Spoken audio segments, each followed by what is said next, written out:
After 40 years since its establishment, Silicon Valley Bank has grown to become the 16th largest bank in the United States. However, in a mere day and a half, it crumbled, becoming the second largest bank failure in the country's history. Previously regarded as a significant player in tech banking, SVB's unexpected downfall caused a ripple effect, leading to the closure of other banks, causing market instability worldwide and endangering the survival of startups throughout the nation. The question arises, what caused this catastrophic failure? Founded with the aim of providing services to emerging technology companies in 1983, Silicon Valley Bank became a vital source of support for almost 50% of the country's technology and life sciences companies backed by venture capital.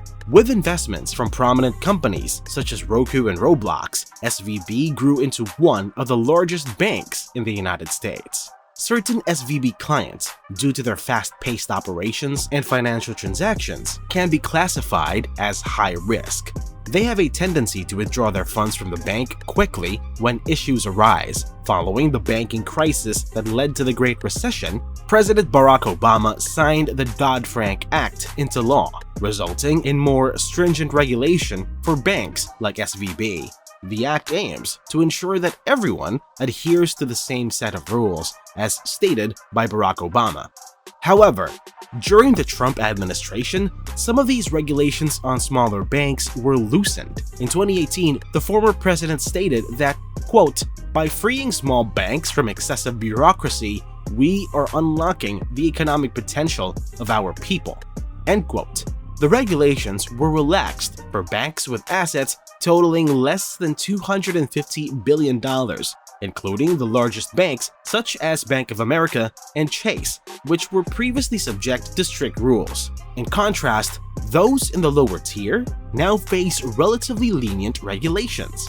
In the following 2 years, SVB experienced a surge in cash deposits due to increased business activity amid the pandemic. Deposits increased threefold, reaching $189 billion and marking the most profitable year for SVB in 2021. In response, SVB Financial invested the excess cash in longer-term U.S. Treasuries and government-backed mortgage securities, typically considered to be safe investment products. Now, when individuals and businesses deposit money into their bank accounts, banks seek ways to generate income from those funds, often by investing in bonds. SVB's securities portfolio increased by approximately $100 billion in less than a year. However, after SVB has accumulated this amount in bonds, interest rates suddenly rose. In March of the previous year, the Fed announced that it expected to continue raising the target range for the federal funds rate as it was appropriate at the time.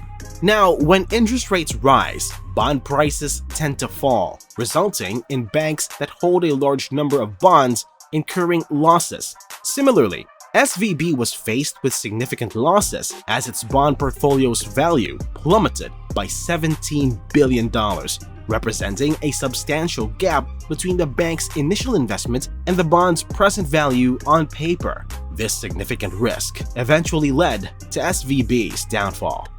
Compounding the problem, SVB experienced a decrease in new deposits as interest rates rose, with deposits falling by nearly $30 billion between March and December. Looking back on the end of 2022, CEO Greg Becker shared with CNBC that we sensed that the bottoming out was occurring, and we believed that we had reached the lower point. The majority of SVB's deposits were concentrated in only 37,000 accounts that held more than the FDIC-insured amount of $250,000. In a regulatory filing on March 8th, SVB disclosed that it sold a substantial portion of its securities portfolio at a loss of approximately $1.8 billion to offset the decline in deposits. Following the regulatory filing on that Wednesday, the news triggered widespread concern, causing SVB stock to plummet, which is generally an unfavorable indication. Adding to the anxiety, Silvergate, a bank specializing in cryptocurrency, had just declared it would terminate operations and return all deposits. This impending event further heightened the sense of uncertainty in the market. As a result, venture capital investors began frantically reaching out to startup CEOs, urging them to withdraw their funds. The initial trickle of withdrawals quickly grew into a massive wave as more and more startups withdrew their cash. This run on the bank marked the beginning of the end for SVB. The day after the regulatory filing, a large number of customers attempted to withdraw their deposits, which totaled $42 billion. As a result, the stock price of the bank plummeted, and SVB was unable to fulfill all of the withdrawal requests. This sudden panic caused many to view the bank as risky and added to the perception that it was struggling. While the bank had enough funds to cover deposits under normal circumstances, the large volume of simultaneous withdrawals made it impossible to do so.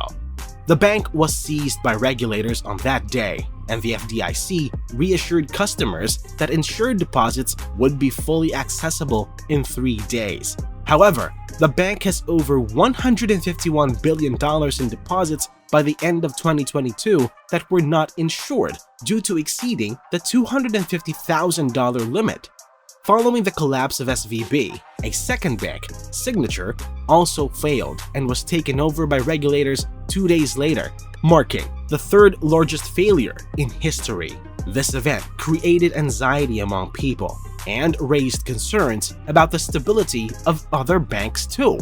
It has become a situation similar to playing whack-a-mole, with officials at both federal and state levels trying to restore confidence in the banking industry to avoid a larger panic. Regulators took action on March 12 to alleviate concerns over uninsured deposits exceeding $250,000 by announcing that they would be covered for the 2 failed banks. Meanwhile, Signature, the second bank to fail, told its clients on March 14th that all deposits were safe due to the support of the US Treasury, Federal Reserve, and FDIC. The specialization of SVB in Silicon Valley made it particularly susceptible to a bank run, as its success was closely tied to the performance of this single industry.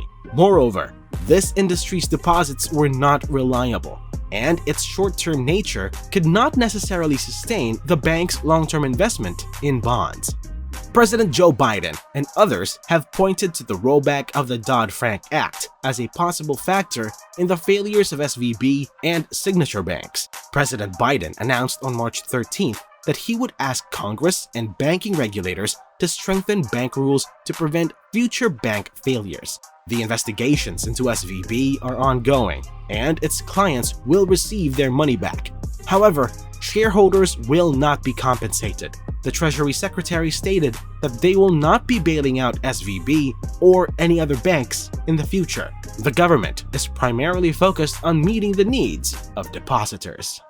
This simply goes to show that one should be mindful of their money, even if it's saved in banks. But what do you think? Will Silicon Valley Bank ever bounce back from this setback? Can its account holders ever get their money back? Comment your thoughts below. Thank you so much for watching. If you haven't already, hit the like button, subscribe to the channel, and turn on notifications to stay up to date with our latest uploads.